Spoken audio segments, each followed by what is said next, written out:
지난주 브라질과 우리 한국 축구 시합이 있었습니다. 여러분 보신 분들도 계시죠? 예. 브라질이 지금 이제 세계 랭킹 1위니까 많이 어렵겠다라고 생각을 다들 했죠. 예. 근데 실제 경기는 생각보다 그 차이가 더 컸습니다. 안타깝게도 초반부터 수세 밀렸는데 저도 시합을 보면서 야, 저러다가 5골은 먹겠다고 옆에 계신 어머니께 말을 건넸는데 정말 5대1로 끝나더라고요. 그런데 아무리 실력 차가 난다고 하더라도, 아무리 브라질이라고 해도 우리나라가 이렇게까지 질 실력은 아닌데 싶었습니다. 그도 그럴 것이, 선수들이 시합장에 들어서자마자, 경기장에 들어서자마자 몸이 너무 굳었어요.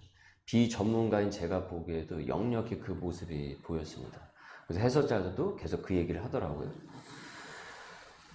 처음부터 이제 몸이 굳어버린 거죠. 지금 우리 홈 그라운드인데, 우리나라에서 여는 시합임에도 불구하고. 그러니까 아마도 이제 브라질이다 보니까, 이 브라질이라는 그 축구의 상징성이 있잖아요. 그러다 보니까 질에 이제 두려움이 앞서지 않았나 싶습니다, 선수들이. 그러니까 실수가 너무 많이 나오더라고요. 실수가 너무 많이 나오고 실수로 그 점수를 다 몰아줬습니다. 그러니까 실수만 하지 않았어도 그렇게까지 큰 점수 차로 벌어질 것은 아니었다라는 것이 이제 그 축구를 다 보신 분들의 중론입니다. 브라질과 상대하는 팀은 일단 딱 경기장에 들어서기 전에 그 노란색 유니폼만 보면은 일단 기가 질린답니다. 기가. 노란색 유니폼 때.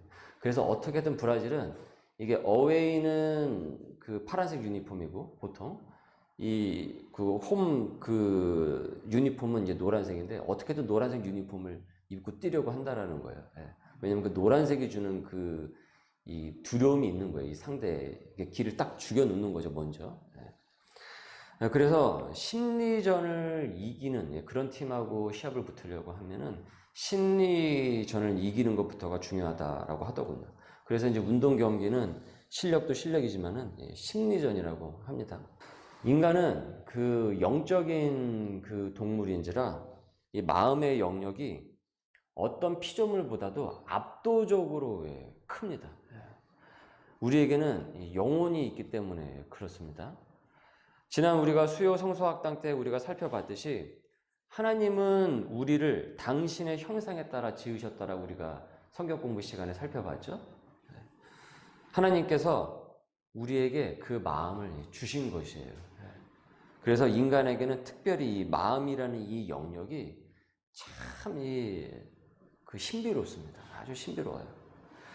마음 먹기에 달렸다라고 우리가 자주 얘기를 하는데, 우리는 마음의 영역이 얼마나 중요한지 경험으로 이미 충분히 이것에 대해서 알고 있습니다. 그래서 마음을 어떻게 먹는가에 따라서 될 일이 되기도 하고 될 일이 안 되기도 하고, 그렇죠? 성경 또한 이 마음에 대해서 큰 비중을 두고 전합니다. 그래서 성경에 이 마음에 대한 구절만 1152구절이 나와요. 상당하죠?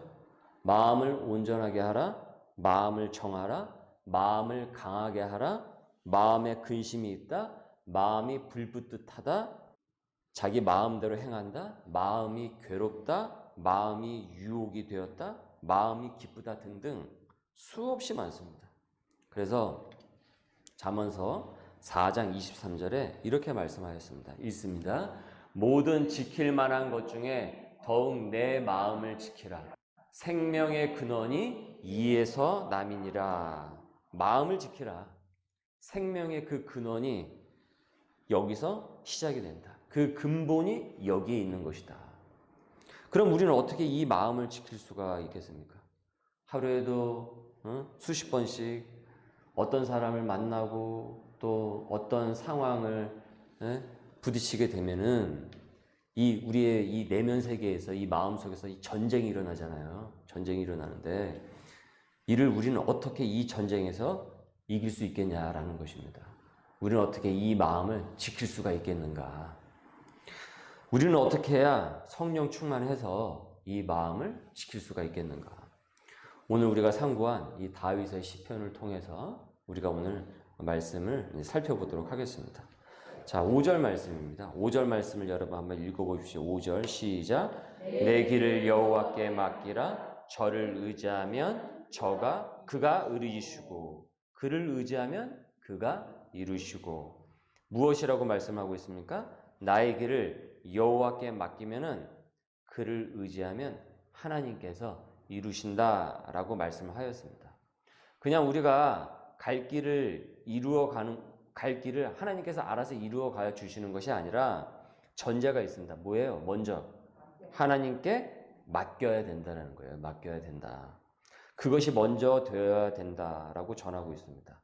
그럴 때 우리가 가야만 할 길을 예비하시고 하나님께서 인도해 주신다.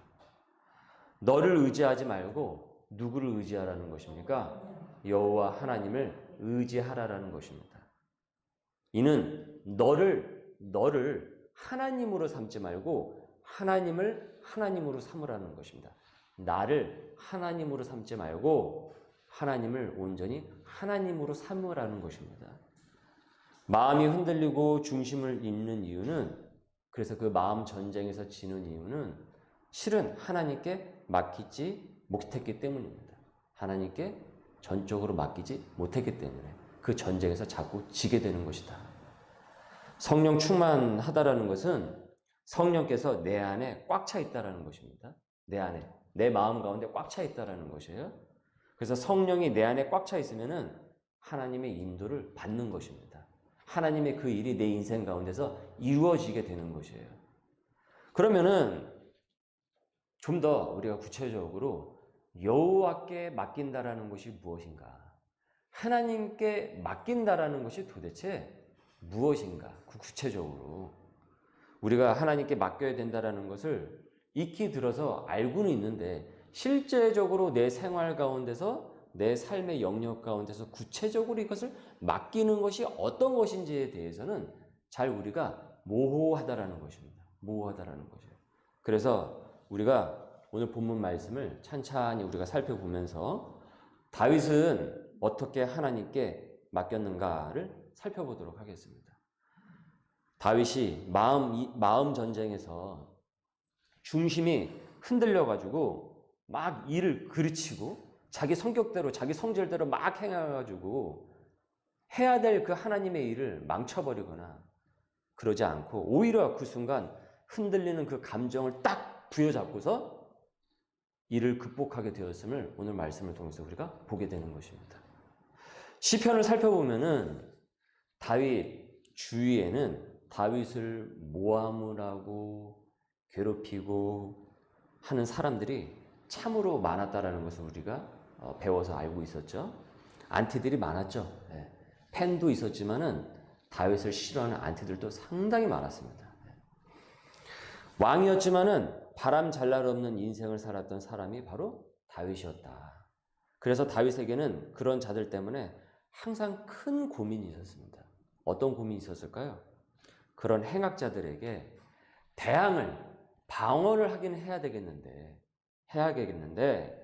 인간적인 방법으로 이 끌어오르는 그 혈기와 이 성질대로 내가 그것을 대항을 해야 될지 아니면은 묵묵히 하나님의 뜻을 쫓아서 해야 하는 그 갈등이 항상 다윗에게 있었다라는 것입니다. 그것도 하루에 수십 번씩 어떤 사람을 만나냐에 따라서 어떤 상황에 맞닥뜨리냐에 따라서 마음이 자꾸 흔들릴 수밖에 없는 것이죠. 그런데 다윗이 너무나도 훌륭했던 것은 이 위급한 순간순간마다 하나님의 방법대로 하나님의 뜻을 쫓아서 하려고 무진장 애를 썼다라는 것이에요. 큰 애를 썼다. 그래서 여러분 1절 말씀을 보십시오.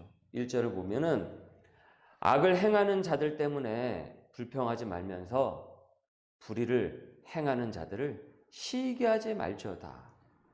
여기서 악을 행하는 자들은 원어로 라로서 나를 괴롭히는 것, 나를 불쾌하게 만드는 것, 내 기분을 상하게 만드는 것, 나에게 상처를 입히는 것을 말하고 있습니다. 통칭을 해서. 그래서 여기서 이 악을 행하는 자들은 단지 사람을 넘어서 환경까지도 포함해서 우리가 해석을 해야 할 듯합니다. 그러니까 내 주변에 산적해 있는 문제와 걱정과 근심거리, 그리고 나에게 협조적이질 않아요. 이 상황이 나에게 나를 도와주지 않는다라는 것이에요. 사람이건 그 상황이건 간에. 그래서 이런 것도 여기에 포함시킬 수 있다라는 것입니다. 왜냐하면은 사탄은요, 여러분, 사람의 모습으로 우리에게 올 뿐만이 아니라 이 환경을 통해서, 이 환경으로서도 우리를 내리누르고 우리를 자꾸 영적으로 침체에 빠지고 우리를 지게 만들게 한다라는 것이에요. 그러니까 우리가 이 현상을 우리가 이 사단의 공격을 잘 파악을 할 수 있어야 된다라는 것입니다. 그래서 우리를 어떻게든 이 나락으로 떨어뜨리려고 하는 거예요. 실패하게 만든다라는 거예요. 이미 마음으로부터 딱 지게 만든다. 그런데 오늘 말씀해 보니까 그런 현상이 일어난다고 할지라도 무엇이라고 지금 전하고 있습니까? 그것 때문에 불평하지 말라라고 하고 있어요. 불평하지 말라. 여기서 이 불평도 해석이 필요한데 이는 원어로 하라로서 얼굴이 빨개져가지고 분노치 말라라는 것입니다. 얼굴이 빨개져가지고. 우리가 기분이 나쁘면 어떻습니까? 얼굴이 빨개지죠? 네. 화가 나면 얼굴이 빨개지죠? 이게 부하가 치밀어 오른다고 그러죠? 이게 뚜껑이 열린다고 표현을 하지 않습니까? 근데 그것 때문에 얼굴이 빨개져가지고 너무 분노하지 말라라는 것입니다. 그런 류의 문제 때문에 너무 속상해하지 말라. 왜냐? 그 이유가 2절에 나옵니다. 2절 말씀을 한번 읽어볼까요? 시작. 그들은 풀과 같이 속히 배임을 당할 것이며 푸른 채소같이 쇠잔할 것이미로다. 여러분, 아무리 채소가 푸르다고 해도 시간이 좀 지나면 어떻습니까? 금방 시들죠? 네, 시들시들해 버립니다. 물론 요즘은 하도 농약을 쳐가지고 좀 오래 가긴 하지만 그럼에도 불구하고 좀 지나면 모든 그 채소 식물들은 다 시들시들해집니다. 바로 그렇다라는 것이에요.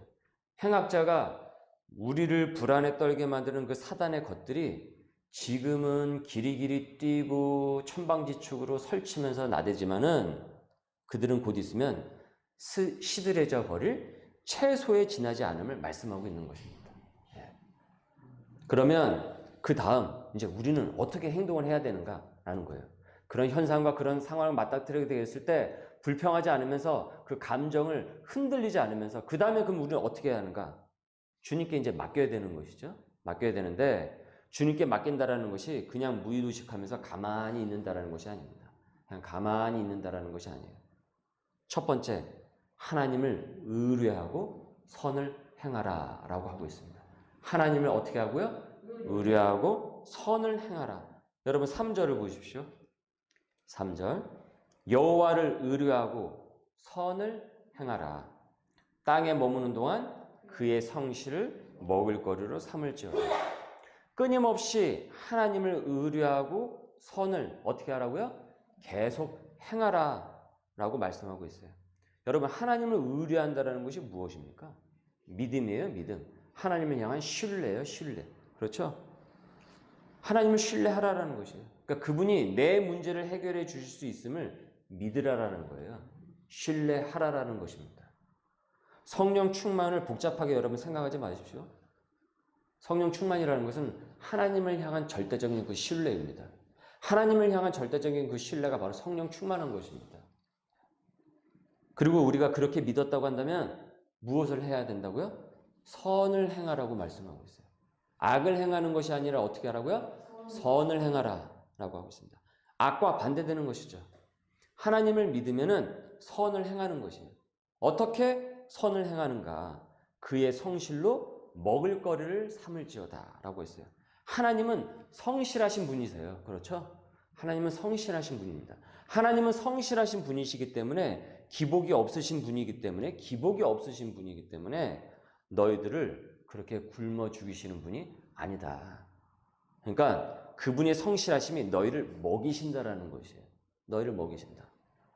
그러니까 걱정 붙들어 매라라는 것이죠. 조급해하면서 이 얼굴이 벌개져가지고 그냥 감정이 휩싸이면서 이 마음 전쟁에서 자꾸 지고 그렇게 가는 것이 아니라 만일 여러분 하나님을 신뢰하고 확신하지 못한다면 악을 행하는 그 상황 속에서 그 자들에게 어떻게 우리가 선으로 대할 수가 있겠습니까? 그렇죠? 하나님을 우리가 신뢰하지 못한다고 한다면 똑같이 눈에는 눈, 이에는 이 이렇게 가지 않겠어요? 그리고 거기다 곱하기 2 해가지고 더 복수를 하고 싶지 않겠냐라는 것이에요. 그러면 여러분 지는 것이다 라는 거예요. 지는 것이다. 이게 마귀의 싸움에서 지는 것이다. 이 내면 세계에서부터 멀쩡 지는 것이다. 성령 충만치 못한 것입니다. 그래서 로마서 12장 21절에 이렇게 말씀하고 있습니다. 다 같이 읽습니다. 시작. 악에게 지지 말고 선으로 악을 이기라. 악에게 지지 말고 선으로 악을 이기라.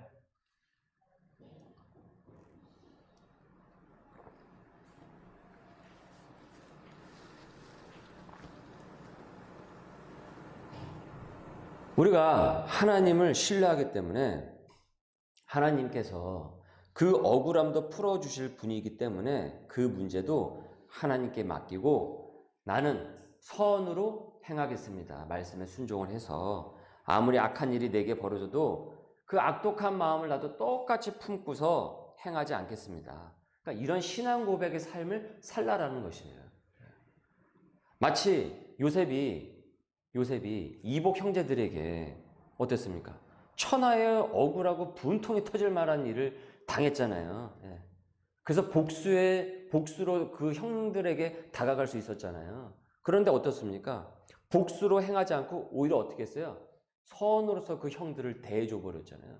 선으로서 오히려 그 형들을 대해주면서 어떤 일이 벌어졌습니까? 그 가정 가운데 콩가루 같은 그 집안이 화평의 가정이 되어버렸잖아요. 그것을 이 요셉을 통해서 보여주고 있잖아요. 그것이 나중에 예수 그리스도께서 이 죄악된 세상에 이 복수로 응하신 것이 아니라 십자가의 구원의 길로 열어가신 것이잖아요.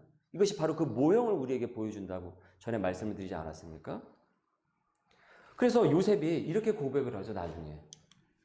너무나도 제가 좋아하고 훌륭한 이 말씀의 구절인데, 형들은, 이복 형제들은 나를 해하려고 했습니다. 나를 죽이려고 하였고, 나를 어떻게든 무너지게 하려고 했지만, 하나님께서는 어떻게 했다고요? 그것을 선으로 바꾸사 오늘과 같이 많은 백성의 생명을 구원하게 하시려 하셨다. 이것이 지금 요셉의 고백인 것이에요. 하나님을 신뢰했기 때문에 형들에 대한 복수심도 하나님께 맡겨버리고 그는 선한 삶을 끊임없이 살려고 애를 썼던 것입니다. 여러분, 이것이 바로 성령 충만한 삶입니다. 하나님을 신뢰하기 때문에. 예수님께서 유다 백성들의 모함과 누명을 복수로 갚지 않으셨죠. 우리가 요한복음 말씀을 쭉 오랜 시간 동안 우리가 살펴봤듯이 십자가와 부활의 선으로 갚으셨습니다. 그렇죠? 그래서 무슨 길이 열렸던 것입니까? 구원의 길이 열렸던 것이에요. 회복의 길이 열렸던 것이에요. 예수님께서 하나님을 온전히 전적으로 모든 것을 맡기면서 의지하지 않으셨다고 한다면 예수님은 복수의 화신이 되었을 것입니다. 우리는 그 복수의 화신이 된 그 예수님을 우리는 성경에서 보게 되었을 것입니다. 그러나 예수님께서는 성령 충만하셨기 때문에 온전히 하나님의 정의와 공의를 믿으시는 분이셨기 때문에 구원의 그 선을 우리에게 보여주셨던 것이에요. 김남준 목사님의 글에서 본 그 실화 이야기입니다.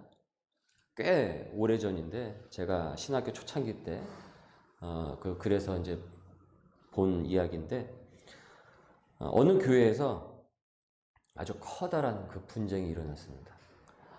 교인 중에 한 처녀가 만삭이 된 거예요. 만삭이 되었는데 그 아이가 담임 목사님의 아이라고 교회 앞에서 고백을 한 거예요. 온 교회가 난리가 난 거죠. 자녀도 없고 또 목사님께서는 상처하신 지가 얼마 되지 않았기 때문에 이 독신이셨는데 그 목사님은 그것이 아니라고 해명을 했지만 어느 누구도 믿어주질 않았고 목사님이 해명하기 위해서 단상에 섰을 때는 이미 모든 교인들이 목사님의 그 부정을 다 믿어버린 후였습니다. 그래서 목사님은 아주 무참하게 강대상에서 끌어내리졌어요. 드디어 그 처녀는 아이를 이제 출산을 이제 하게 되었고, 목사님은 그 교회에서 파면을 당하고, 그리고 면직까지 당했습니다. 목회자에게서 면직은 사실은 생명을 앗아가는 것이에요. 이거는. 교회는 목사님을 내쫓아버렸고, 그 처녀의 집안에서는 그 목사님 아이를 목사님의 손에 들려서 내보내버렸어요. 네. 아이까지 그 목사님의 손에 해가지고.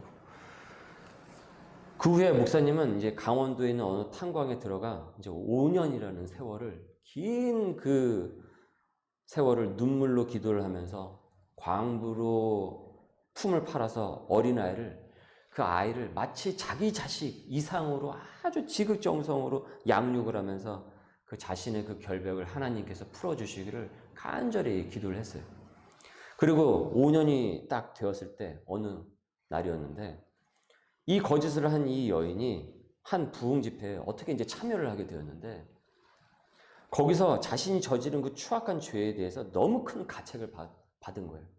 너무 큰 가책을 받은 거예요.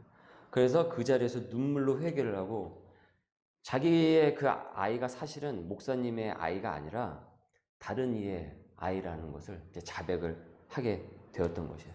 교회와 이 동네 사람들 다 앞에서 다 얘기를 했던 거죠. 교회는 난리가 또 난 거죠. 난리가 난 거죠. 그래서 다시 당회를 소집을 해가지고 교인들의 대표로 이루어진 이 사죄단을 만들어가지고 목사님을 수소문 끝에 찾아 나서기 시작을 한 거예요. 어디 가셨는가? 그리고 가보니 이제 거기 탄광촌에서 애를 그렇게 지극정성을 키우고 있는 거예요. 그러니까 이 기가 막힌 거예요. 기가 막힌 거예요. 이 광촌에서 이 어린아이를 키우는 그 목사님을 보니까. 그리고는 다시 그분을 자신들의 교회의 목사로 다시 모셨어요. 모시고서 그분은 그 교회에서 평생 동안 그 교회에서 은퇴하실 때까지 성자와 같은 대접을 받으셨대요. 그리고 전날의 치욕과는 비교도 되지 않는 영광스러운 목회를 하셨다고 합니다. 여러분, 이것을 오늘 우리가 말씀을 통해서 쭉 묵상을 하고 있지 않습니까? 다윗의 말씀과 지금 한 예화를 들어서 여러분께 말씀을 드렸는데, 사실은 우리가 이 말씀을 볼 때 그냥 글로만 보면은 사실은 여기서 예배 끝나고 그냥 끝이에요. 근데 이것은 사실은 여러분이 예배 이후에 삶으로 경험을 하셔야 되는 것입니다. 소위 적용을 하셔야 되는 것이고, 삶에서 연습을 하시고 훈련을 하셔야 되는 겁니다. 그래서 신앙은 사실은 훈련입니다. 연습이고 적용입니다. 이 시간은 우리가 하나님의 말씀을 통해서 거룩한 도전을 받는 시간인 것이고, 도전은 삶의 현장에서 가서 하는 것이에요. 그러니까 설교자가 거기까지는 할 수가 없는 것이에요. 그건 누가 하는 것입니까? 여러분이 하나님과 내가 하나님과 신앙을 믿으면서 삶 가운데서 적응해 나가는 것이에요. 그래서 이것을 우리가 적용하면서 간증을 만들어 나가는 것입니다. 이것이 여러분 진정한 신앙인 거예요. 신앙. 성령 충만한 삶인 것입니다. 여호와를 의뢰하고 선을 행하라. 땅에 머무는 동안 그의 성실을 먹을거리로 삼을지어다. 라는 것은 하나님을 계속해서 믿는 것입니다. 그리고 그 믿음을 바탕으로 하나님의 선을 행하는 것이에요. 그래야 할 때 하나님이 우리의 문제와 억울함을 행악자들로부터 이끌어내 주십니다. 이와 같은 간증이 우리의 삶 가운데서 계속 넘쳐날 수 있길 바랍니다. 그러기 위해서는 우리가 하나님의 말씀을 그대로 적용을 하고 순종을 하려고 하는 신앙 생활이 필요합니다. 성령 충만한 생활이 필요합니다. 그 다음에 이제 우리가 하나님께 맡기기 위해서 또 하나 기억해야 될 것이, 두 번째로 여호와를 기뻐하는 것이다 라고 하였습니다. 여호와를 어떻게 한다고요? 기뻐하는 것이다. 자, 4절에 여호와를 기뻐하라 라고 전하고 있습니다. 여러분, 여호와를 기뻐한다라는 것이 무엇이겠습니까? 여호와를 기뻐한다. 누군가 나를 사랑하고 좋아해요. 그럼 여러분 어떻겠습니까? 기분이 좋습니까? 나쁩니까? 좋죠? 나를 인정해주고 행복하죠. 인간으로부터 이런 관심과 사랑을 받아도 기분이 좋은데, 하물며 이 천지를 만드신 하나님으로부터 관심과 사랑을 받는다라고 한다면 여러분 어떻겠습니까? 이 세상을 주관하신, 오늘 우리가 부른 찬송, 주님의 높고 위대하심을 내 영혼이 찬양하네. 주님의 높고 위대하심을 내 영혼이 찬양하네. 그러니까 이 세상을 만드신 그 하나님께서 나같이 허물도 많은 정말 불완전한 이 인간을 사랑을 해서 좋아해서 나를 구원의 백성으로 삼으셨다라는 이것을 알면 우리의 마음이 어떻겠냐라는 거예요. 당연히 기쁠 수밖에 없죠. 하나님을 기뻐하라라는 것은 바로 그 사실이에요. 그거를 기뻐하라라는 것입니다. 웨스트민스터 신앙고백 제1조 1항 소요리 문답 1조 1항 사람의 첫째 되는 목적은 무엇인가? 사람의 첫째 되는 목적은 무엇인가? 하나님께 영광을 올리고 하나님을 기뻐하는 것이다 라고 했어요. 하나님을 어떻게 한다고요? 기뻐하는 것이다. 영광을 올리고 하나님을 기뻐하는 것이다. 하나님을 여러분 기뻐할 수 있기를 바랍니다. 이게 되게 중요합니다. 아주 중요합니다. 우리 행복의 근원이 여기에 있습니다. 근본이 여기에 있습니다. 전지전능한 성자 하나님이 인간이 직접 되셔서 우리를 위해서 십자가에 못 박혀 죽으셨어요. 우리는 십자가 하면은 마치 고통의 상징인 것으로만 우리가 생각을 하는데 그것은 대단히 좁은 생각입니다. 십자가는 하나님의 사랑을 상징을 하는 것이지 고통 그 자체를 상징하는 것이 아니다. 그래서 멜 깁슨 감독의 패션 오브 크라이스트 그 영화 그 자체만을 보면은 예수님의 그 순환을 아주 잘 묘사를 했지만 믿음이 없이 믿음에 대한 그 이해가 없이 일반인이 볼 때는 하도 그 모습이 잔인하니까 사람들은 그것을 고어 영화, 잔인한 영화로 이제 생각을 해요. 그런데 그 영화에 대한 이해가 먼저 필요하다라는 것이에요. 그게 무엇입니까? 올바른 십자가의 사랑을 알고 있는지 아닌지 우리가 판단할 수 있는 그 방법은 여러분 이렇게 생각을 해보시면 돼요. 내가 교회에서 십자가를 볼 때마다 고통받는 예수님만 우리가 생각을 한다면은 그것은 한 면만 보고 있는 것이에요. 한 면만. 하지만 십자가를 볼 때마다 왜 저분이 저렇게 고통을 받으셨는가? 나를 사랑을 하셨기 때문에 그런 것이구나. 나를 구원의 길을 예비해 주시기 때문에 저분이 저런 고통을 받으셨구나. 그래서 이 십자가를 통해서 사랑을 볼 수 있다고 한다면 그건 우리가 온전히 그 십자가를 이해하고 있는 것입니다. 고통으로만 이해하는 것이 아니라. 그래서 동시에 이 십자가는 우리에게 그 사인을 주는 거예요. 그 기쁨의 사인을 주는 것이에요. 사랑의 사인을 주는 것입니다. 여러분 이것이 바로 복음이라는 것이에요. 여러분 성령 충만을 복잡하게 생각하지 마십시오. 하나님이 날 사랑하신다. 내가 하나님을 그래서 기뻐한다. 이것이 여러분 성령 충만한 것입니다. 여호와를 기뻐한다라는 것이 하나님이 날 사랑한다라는 것이에요. 복음이 무엇입니까? 복된 좋은 소식이란 말이에요. 여호와를 이렇게 우리가 기뻐하면은 그가 내 마음의 소원을 어떻게 한다고요? 이루어 주시리로다 라고 하고 있어요. 그러니까 우리의 마음이 검증되고 거룩한 그 소원을 이루어 주신다는 것이죠. 여러분 보십시오. 하나님을 기뻐하니까 어떻습니까? 또 기뻐할 일이 생기게 되는 것이죠. 기뻐할 일이. 감사하니까 또 감사할 일이 생기게 되는 것이죠. 네. 감사하지 못하면, 기뻐하지 못하면 그 다음에 또 기뻐할 일이 전혀 생기지 못합니다. 마지막으로 우리가 하나님께 맡기는 것은 세 번째로 무엇이냐? 잠잠하고 참아 기다리는 것이다. 잠잠하고 참아 기다리는 것이다. 7절 말씀을 보십시오. 여호와 앞에 잠잠하고 참고 기다리라. 자기 길이 형통하며 악한 죄를 이루는 자 때문에 불평하지 말지어다. 여러분 참아 기다리라고 하셨습니다. 참는데 그냥 참는 것이 아니라 여호와 앞에라고 하였습니다. 무슨 말씀입니까? 이는 인내하면서 하나님보다 앞서 나가지 말라라는 것이에요. 하나님보다 앞서 나가지 말라. 하나님이 항상 앞에 있어야지 자꾸 내가 앞지르기를 해가지고 추월을 하려고 하지 말라라는 거예요. 하나님의 뜻이 이루어질 때까지 어떻게 하라고요? 참아 기다리라는 것입니다. 참아 기다리라. 여러분 우리가 참는 게 쉽습니까? 어렵습니까? 어렵죠. 대답이 바로 나오시네요. 쉽지 않습니다. 아주 어렵죠. 참기만 한다면 어려워요. 참기만 한다면. 그러나 하나님께서 해결해 주실 것이라는 희망을 갖고 있으면 어떻습니까? 참을 수 있는 거예요. 그래서 참을 수 있는 거예요. 그래서 기다릴 수 있는 거예요. 이런 희망이 없다면 참는 것은 고통이지만 하나님께서 해결해 주실 것이라는 그 믿음이 있으면 그것은 희망이고 우리가 참고 기다릴 수 있는 것이에요. 그래서 요셉이 참고 기다릴 수 있었던 것이고 다윗이 참고 기다릴 수 있었던 것이고 그 목사님께서 참고 기다릴 수 있었던 것이에요. 우리도 참고 기다릴 수 있어야 돼요. 오늘의 말씀을 우리가 요약하겠습니다. 오늘 말씀은 우리가 마음 전쟁에서 지지 않고 이기기 위해서, 우리의 마음을 지키기 위해서 하나님께 맡기라라고 전하고 있어요. 우리를 괴롭히는 해악한 것들로부터 벗어나고 그것을 이기기 위해서는 하나님께 맡기는 것이다 라고 했습니다. 그리고 그 맡기는 방법은 첫 번째, 하나님을 의뢰하고 선을 행하는 것. 두 번째, 하나님을 기뻐하는 것이다. 세 번째, 하나님보다 앞서 나가지 말고 하나님의 뜻이 이룰 때까지 참아 기다리는 것이다. 그래야 할 때 우리의 걱정과 근심과 불안을 하나님께 맡겨드리고 하나님께서 우리의 삶을 인도해 주시는 것을 우리가 경험할 수 있다. 그리고 이렇게 맡긴 자만이 6절의 축복을 얻을 수 있습니다. 6절 말씀 우리 한번 다 같이 봉독합니다. 시작. 내 의를 빛같이 나타내시며 내 공의를 정오의 빛같이 하시리로다.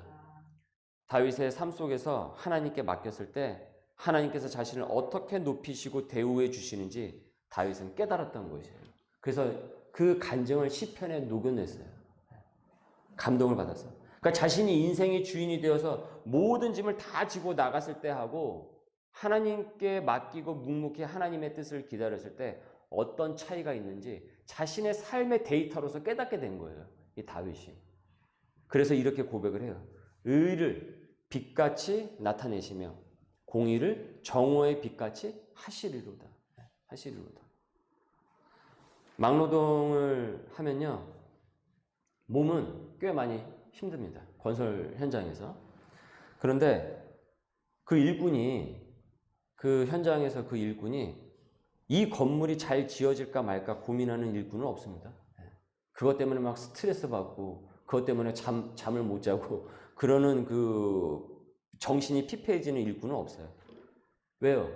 그 고민은 일꾼의 몫입니까? 아닙니까? 일꾼의 몫이 아니에요. 그 고민은 누구의 몫이냐면 현장 소장과 건축주의 몫인 것이고 건설사의 몫인 것이지, 일꾼은 열심히 벽돌 나르고 시멘트 개고하면 되는 것입니다. 하나님을 우리가 주님이라고 부르는데 이는 주인, 오너가 하나님이시라는 말이에요. 우리는 피고용자입니다. 피고용자는 맡겨진 몫만 하면 되는 것이에요. 그러니까 이것저것 너무 많은 것을 신경을 쓰고 거기에 모든 정신을 쏟아부리면 피폐해지게 됩니다. 힘들어지게 돼요. 그런데 이 피고용자가 오너가 되려고 해가지고, 오너가 되려고 해서 하면은 이제 복잡해지기 시작을 하는 것이죠. 내가 오너면 어떻습니까? 다 신경 써야 되는 거예요. 다 신경 써야 되는 거예요. 내가 모든 걸 다 맡아서 내가 다 해야 되니까. 저도 자영업을 해봤지만 이 보통 일이 아니잖아요. 모든 걸 내가 다 맡아서 해야 되는 거잖아요. 얼마나 신경이 많이 쓰여요. 그러니까 왜 우리 인생살이가 많이 복잡하겠냐라는 것이죠. 사실 인생에 있어서 내가 주인이 되려고 하기에 그러는 것 아니겠습니까? 그러나 오늘 말씀은 어떻게 하라고 전하고 있습니까? 하나님께 맡겨라. 얼마나 이것이 우리에게 복음입니까? 너희들이 알아서 해라 라고 하면 이게 얼마나 우리에게 배드 뉴스예요. 나쁜 소식이에요. 그러나 맡겨라. 이게 얼마나 우리에게 좋은 소식이에요. 중요한 건 우리의 이제 순종인 것이죠. 순종. 이전에 배웠던 여러분 이 그림을 이제 기억을 해보십시오. 제가 그림을 보여드리기 앞서서 이 부분을 제가 그대로 읽겠습니다. 그리스도를 영접한다라는 뜻은 나 중심에서 하나님 중심으로 전환하는 것이며, 내 안에 들어오셔서 내 죄를 용서하시고 그분이 원하시는 사람이 되도록 그리스도께 나를 맡기는 것입니다. 그래서 이게 사형리, 마지막 그 사형리에서 보면 이 전도용으로 오랜 시간 동안 우리 한국교회에서 이 CCC라든지 이 대학 선교할 때 이 것에 대해서 우리가 전하기도 했었는데 1대1에서도 나오죠. 보면 이 그림을 보시면 이렇게 나와요. 다음 두 그림은 두 종류의 사람을 나타내고 있어요. 내가 나의 주인인 사람이에요. 그리고 또 한 사람은 예수 그리스도가 나의 주인인 사람입니다. 의자에 누가 앉아 있습니까? 내가 앉아 있어요. 내가 왕인 거예요. 내가 하나님인 거예요. 하지만 저기엔 누가 앉아 있습니까? 하나님이 앉아 계신 거예요. 주님이 앉아 계신 거예요. 그리고 나는 그 밑에서 있는 거예요. 내가 주인이니까 십자가를 밀어내버려요. 그러나 주님이 주인이기 때문에 내가 거기에 있는 것이에요. 예수님이 나의 주인이다. 모든 일을 자기 중심으로 주관하기 때문에 그 사람은 자주 좌절과 실패와 혼란에 빠질 수밖에 없습니다. 그리고 어마어마한 스트레스와 삶의 중압감으로 너무나도 힘들어요. 왜요? 내가 모든 오너가 돼가지고 모든 걸 맡아서 내가 다 해버려야 되기 때문에. 그러나 복음은 어떻게 우리에게 전하고 있습니까? 내가 주인이 아니라 어떻게 하라고요? 주님이, 우리 하나님이 주인이 되시는 거예요. 내가 그 밑에 내려오는 것이에요. 예수님께 내 인생을 맡기면 하나님의 계획과 그 인도되는 그 삶을 우리가 살게 되는 것이에요. 그래서 우리는 이것을 보면서 우리 스스로를 되돌아보게 되는 거예요. 어느 그림이 당신의 삶을 잘 나타내고 있습니까? 또 당신은 앞으로 어느 그림에 속하게 되기를 원하고 있습니까? 라고 전하고 있어요. 저와 여러분은 저 자리에서 내려올 수 있길 바랍니다. 저 자리에서 내려올 수 있길 바랍니다. 진정 신앙은 그 자리에서 내려오는 것이에요. 성령의 사람은 그 자리에서 내려옵니다. 1년 중 때가 되니까 성령 강림주일로 우리가 이맘때 우리가 이 성령 강림절을 지키는 것이 아니라 진정 우리가 그 자리에서 내려오고 주님을 그 자리에 모실 때, 섬길 때 매일매일이 성령 강림절, 성령 충만한 삶이 되는 것입니다. 주님께 모든 것을 맡겨드릴 때, 저 자리에 주님이 앉을 때 하나님께 맡긴 인생이 되고 하나님께서 우리의 삶을 섭리 가운데 인도해 주실 줄 믿습니다. 우리 5절과 6절의 말씀을 우리 함과 같이 다시 한번 봉독합니다.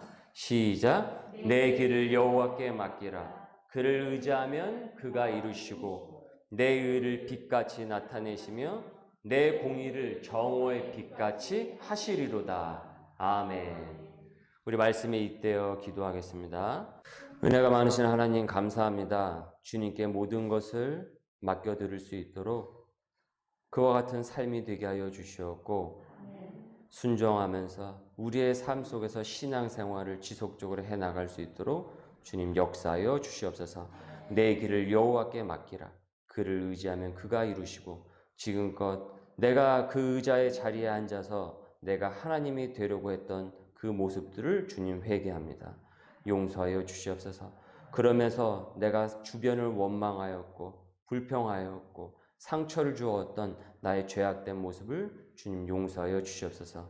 이제 다시 주님이 주님 되게 하는 삶이 되게 하여 주시고 온전히 하나님께 영광을 돌리고 하나님을 기뻐하는 삶이 될 수 있도록 성령 충만한 삶이 될 수 있도록 우리의 삶을 주님 이끌어 주시옵소서.